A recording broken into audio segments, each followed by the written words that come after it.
Let's talk about those nights. You know the ones. The clock ticks past midnight, but your body feels like it's stuck in a tug-of-war between exhaustion and restlessness. Your mind replays every worry, every regret, every unanswered prayer. Maybe your body aches with a pain that won't quit, a chronic illness, a diagnosis that terrifies you, or just the slow grind of stress wearing you down. Or maybe it's your soul that's sick, weighed down by fear, loneliness, or a grief that feels too heavy to carry. The darkness seems to magnify it all. The quiet isn't peaceful, it's oppressive. You're alone with your thoughts, and they're not kind. But here's the truth. Nighttime wasn't meant to be your enemy. It's supposed to be a gift, a reset, a space where your body repairs itself and your soul finds its footing again. The problem isn't the night. It's what we've forgotten about how to use it. Thousands of years ago, a man named David figured this out. He was a king, a warrior, a poet, and a mess.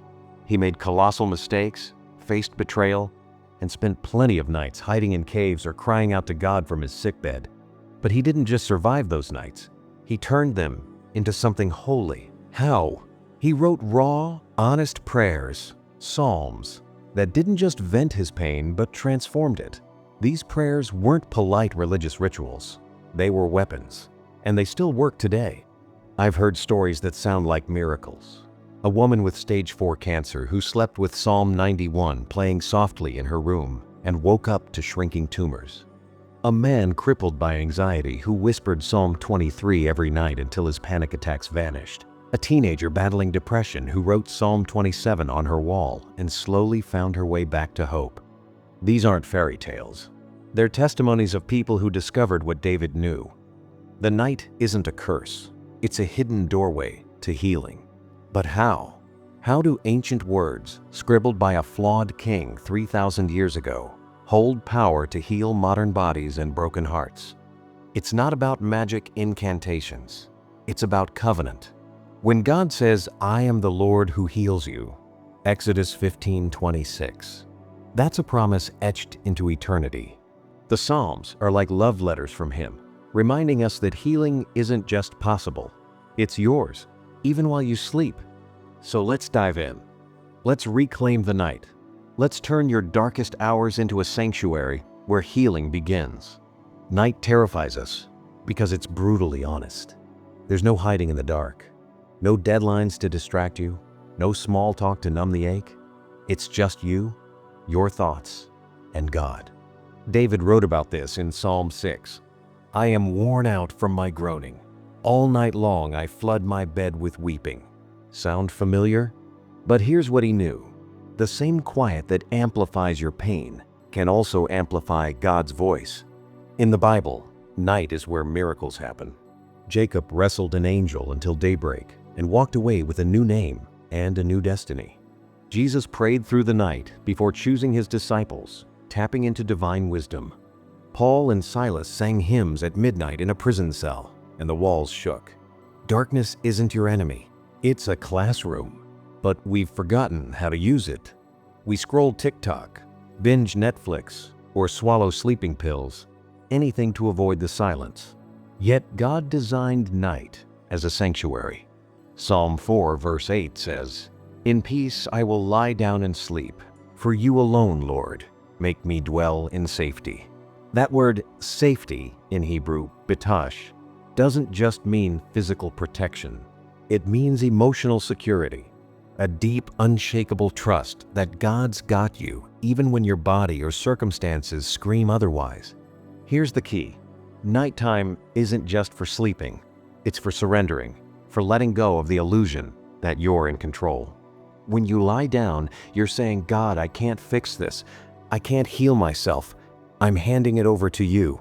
And that's where healing begins. Not in your strength, but in your surrender. So, tonight, try this. Light a candle.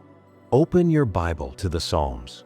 Read them like they're written just for you, because they are. David's cries for help, his bursts of joy, his confessions of doubt, they're mirrors of your own heart. And when you speak them aloud, You're joining a 3,000-year-old chorus of people who turned their pain into praise and found healing in the process. Let's get real. When you're sick, physically or emotionally, you want a fix, fast. But pills, therapy, and diets often only scratch the surface. The Psalms go deeper. They're like spiritual surgery, cutting through the noise to touch the places only God can heal. Take Psalm 41. David wrote it on his sickbed. The Lord sustains them on their sickbed and restores them from their bed of illness. Verse 3. Notice he didn't say, pray once and wake up cured.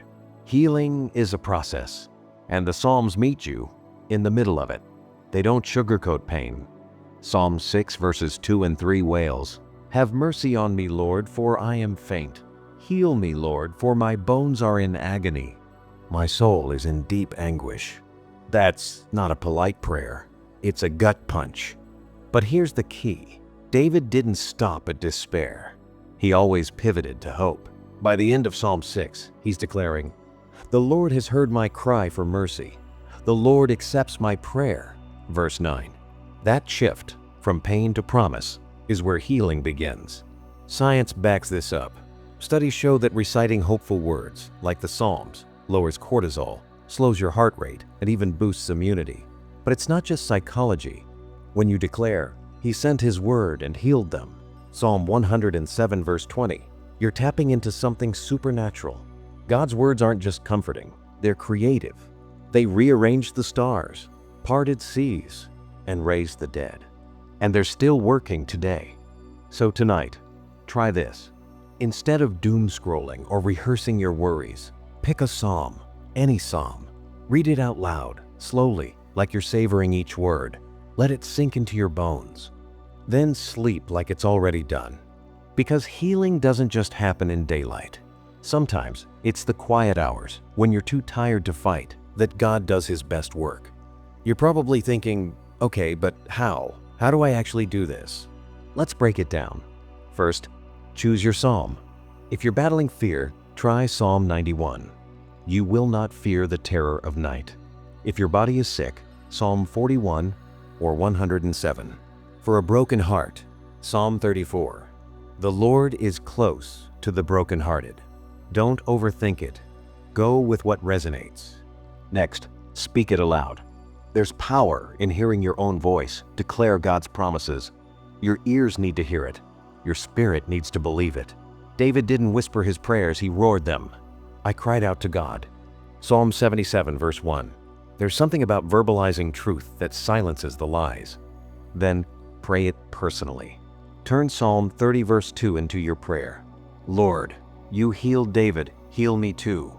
Restore my body, quiet my mind. Make it specific. God isn't intimidated by your honesty. Finally, sleep like it's finished. This is the hardest part. After you've prayed, let go. Trust that God is working even while you rest. Psalm 127 verse 2 says, He grants sleep to those He loves. That word grants means it's a gift, not a reward for perfect faith. You don't have to earn it. Just receive it. A friend of mine, Sarah, struggled with insomnia for years. She'd lie awake, her mind racing with what ifs. Then she started reading Psalm 4 verse 8 every night. In peace, I will lie down and sleep. She'd say it out loud, then add, God, I'm handing this over to you. I'm done fighting. Within weeks, she was sleeping through the night. Was it instant? No. But night by night, her anxiety loosened its grip. Healing isn't always a lightning bolt. Sometimes it's a slow sunrise. But every time you declare the Psalms, you're planting a seed. And seeds grow in the dark. Let's address the elephant in the room. What if you pray these Psalms every night and nothing changes? What if the pain stays, the anxiety lingers, or the test results don't improve? First, I'll be honest. Healing isn't a formula. God isn't a vending machine where you insert a psalm and out pops a miracle. Sometimes healing is instant. Sometimes it's gradual. And sometimes, in His wisdom, God allows the thorn to remain. But here's what I know. Even in the waiting, the Psalms do something profound. They remind you you're not alone. When David wrote, "Why, Lord, do you stand far off?" Psalm 10 verse 1, he gave you permission to doubt, to question, to wrestle. The Psalms don't demand fake positivity. They meet you in your mess. And sometimes, healing isn't about the body, it's about the soul. I'll never forget my cousin Mark. He battled cancer for years, clinging to Psalm 23. Even though I walk through the valley of the shadow of death, he didn't get a miracle cure. But in his final months, he told me, "I'm not scared anymore." The Psalms rewired my heart. His body wasn't healed, but his soul was. So if you're still sick, still hurting, still waiting, keep declaring the Psalms. Not as a demand, but as a declaration. God, I trust you even here. Healing isn't just about the body. It's about reclaiming peace, joy, and hope in the middle of the storm. And remember, the night is long, but morning always comes. Tonight, when you finally slip under the covers, I want you to try something radical. Don't just end your day, redeem it. Imagine this. You're not just lying in bed. You're stepping into a sacred space, a hidden room where God meets the broken, the sick, the weary. The same Psalms that carried David through caves, prisons, and sickbeds are now in your hands. And they're not ancient history, they're a lifeline. Let's say you open to Psalm 91. Read it slowly, out loud. Let the words sink into your bones. He will cover you with his feathers. You will not fear the terror of night. Picture it, God himself pulling a blanket of peace over you, tucking you into his presence. Then pray it like you mean it. God, cover me. Heal this ache in my back. Quiet the storm in my mind. Hold me like I'm yours, because I am. Don't rush. Let the silence after the prayer be part of the healing. Here's the miracle. You don't have to feel anything for it to work. You don't need fireworks or a voice from heaven. Healing starts in the unseen. Cells regenerating, stress hormones dropping, your nervous system resetting. And while you sleep, God is doing what he's always done. Creating strength where there was weakness. Creating peace where there was chaos. Creating hope where despair tried to take root. Maybe you're thinking, but what if I wake up and nothing's changed? Let me ask you this. What if you wake up and everything has? Not because the pain vanished overnight, but because you slept deeper, breathed easier, or finally felt a flicker of hope. That's healing too. Maybe your body isn't whole yet, but your soul is remembering how to trust. And trust is where miracles grow. I'll leave you with this. A friend of mine, battling chronic pain, started writing Psalm 41 verse 3 on sticky notes and placing them around her bed. The Lord sustains them on their sickbed and restores them. Some nights, she'd wake up at 3 a.m., recite it through tears, then fall back asleep. It took months, but one morning she texted me, "I walked my dog without a cane today. I don't know when it happened. God did it in the background." That's the thing about healing. It doesn't always knock on the front door. Sometimes, it tiptoes in while you're resting, rearranging the pieces you thought were broken beyond repair. So tonight, close your eyes and rest. Not because you've got it all figured out, but because you've handed it over. The same God who split the Red Sea, who raised Lazarus, who turned David's cries into anthems, he's holding you right now. And your darkest night? It's just the soil where your miracle is starting to grow. Morning is coming, but tonight, let the Psalms sing you to sleep. If you found this video valuable, your support through sharing, liking, commenting, and subscribing to the channel would be priceless. See you in the next one.